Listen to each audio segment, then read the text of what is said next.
avec les Gilets jaunes, Absatou Zemmour sur le 2.0. Écoutez bien.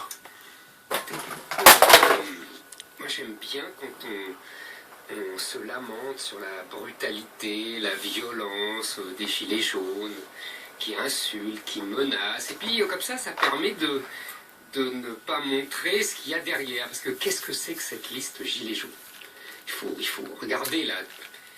Moi j'ai des informations, mais apparemment je suis loin d'être le seul à les avoir. C'est une combine de Bernard Tapie et de Macron. Ah, le complotisme. Mais enfin, c'est une évidence. C'est une évidence. Bernard Tapie les rencontre et puis il les invite dans les locaux de la Provence. Oh, quel homme généreux. Et puis son homme de main, c'est lui qui organise la liste. Oh, quelle surprise. Son homme de main, c'est-à-dire? Oui, je vais vous retrouver le nom, c'est un nom très compliqué. Je vous le retrouverai. C'est ça de ne pas avoir des prénoms français, c'est compliqué, alors après on ne peut plus retenir les noms. Non, mais je précise. Ensuite, il y a des... je vous en prie. Ils disent, je vous parle de la liste, que c'est totalement faux. Oui. Et Bernard Tapie, lui aussi, tout à fait officiellement, non mais c'est normal de le préciser. Ils vont pas dire, oui c'est vrai, on magouille, on combine dans le dos des Gilets jaunes avec Macron. Non, ça se fait pas. Je vous rappelle que Bernard Tapie est tout à fait coutumier du fait. En 1994, il a lancé sa propre liste, avec le soutien de l'Élysée pour torpiller Rocard. Réussite totale. En 2002, il a lancé Taubira à la présidentielle pour torpiller Lionel Jospin. Réussite totale. En 2007, alors que là, il était catalogué à gauche, il est venu à la télévision, je me souviens d'ailleurs dans un numéro extraordinairement drôle, il faut le reconnaître, il a démoli Ségolène Royal, comme par hasard ensuite on a découvert qu'il était très copain de Nicolas Sarkozy.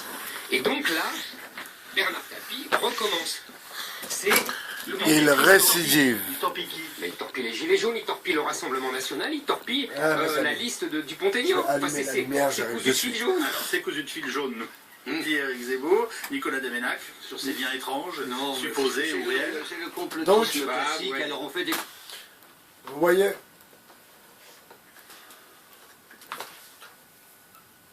toute cette histoire est une manipulation. Il faut cesser de croire, de rentrer dans ces histoires de gilets jaunes. Ils sont en train de nous endormir. On ne doit pas rester bloqué sur cette histoire de gilets jaunes.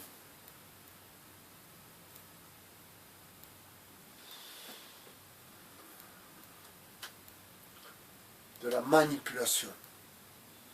Une manipulation. Tout simplement, mes amis. Une manipulation. Donc, Macron, en effet, est obligé de se coucher. Macron est le fruit de Rothschild est le fruit de Attalay. Et n'oubliez pas la transcendance. Donc, il vient du programme MK Ultra. C'est une certitude. Mais, comme je vous disais par rapport à ces youtubeurs qui pensaient vous entuber, vous youtuber, mais non, non, non, tout cela, toute l'équipe de bras cassés qui, eux, devront être condamnés. Alors, rappelez-vous, je vous avais dit, quand il y a des histoires comme ça, je vous avais raconté l'histoire avec Serge Dassault, eh bien l'État balance direct, parce qu'ils n'ont pas le choix. Donc, tous ceux de Solo à Jules l'Insoumis, le veilleur silencieux et tous les autres, vous allez être démasqués. Et si vous avez trahi les Français, parce que envoyer les Français au casse-pipe, envoyer les Français prendre du gaz plein citron, franchement, ce n'est pas du tout cool de votre part. Et vous avez profité de ce moment, on a dû vous glisser un billet comme vous êtes des gens où vos chaînes, vos lives fonctionnent bien, donc ils vous ont utilisé. Comme le papy fait de la résistance, le chauve qui faisait des vidéos sur les pipes, sur les cigarettes électroniques, et il se retrouve dans les gilets jaunes lui aussi. Vous voyez, il y a beaucoup de youtubeurs qui se sont retrouvés dans ce game de gilets jaunes, comme Ramous, lui qui n'avait rien à voir du tout, qui disait « j'urine sur la Bible, je suis musulman et je mange du porc ».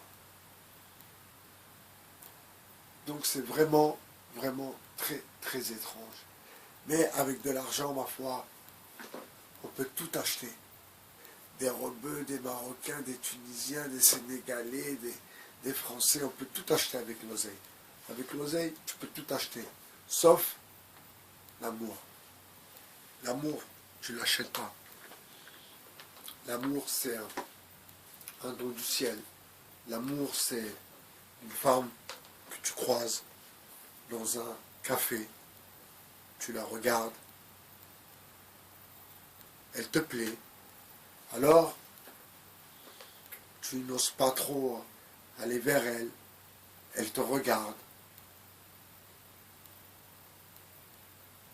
Il se posa au bar, commanda un café et sur un ticket de métro, il écriva son numéro de téléphone. Il leva les yeux, regarda vers la table. Elle était là. Elle était belle. Elle était grande, le genre de femme qu'il aime dans le fond. Ensuite, avec beaucoup de pudeur, beaucoup de délicatesse aussi, il est allé la voir, il lui a dit « Excusez-moi, je ne sais pas ce qui m'arrive, ce n'est pas du tout dans mes habitudes, mais je ne sais pas, je ne peux pas vous expliquer ce qui m'arrive, mais voilà, quoi, je vous donne mon numéro, et puis éventuellement vous m'appelez, et puis j'aimerais bien vous revoir sincèrement. » Elle est restée médusée. Elle est restée, comment dire, elle est restée de marbre. Elle ne s'attendait pas du tout à ce geste. Cet homme qui vient la voir et lui donne un numéro de téléphone. Ensuite, le temps passa. Et puis, un jour, j'étais tranquille, posé, dans un café, mon téléphone sonne. Allô? Allô? Ouais, hein, c'est moi. Comment tu vas? Ça va, tu vas bien? Ouais. Ça fait plaisir que tu m'appelles. Non, vraiment, ça me fait vraiment plaisir. Alors, ben, je ne pensais pas que tu allais me rappeler. Et puis, elle dit non, mais je n'osais pas t'appeler. Et ensuite, je me suis dit, bah, pourquoi pas, dans le fond, tu avais l'air d'être un mec gentil. Et là, on se donne rendez-vous. On se voit. Elle vient de divorcer il y a quelques années. Elle a un enfant. Moi, j'en ai pas. Elle a 42 ans. Moi, j'ai 32 ans. On habite ensemble. Et un matin, elle me dit que je crois que je suis enceinte. Je crois que je suis enceinte. Bye bye, cher son. Bonsoir.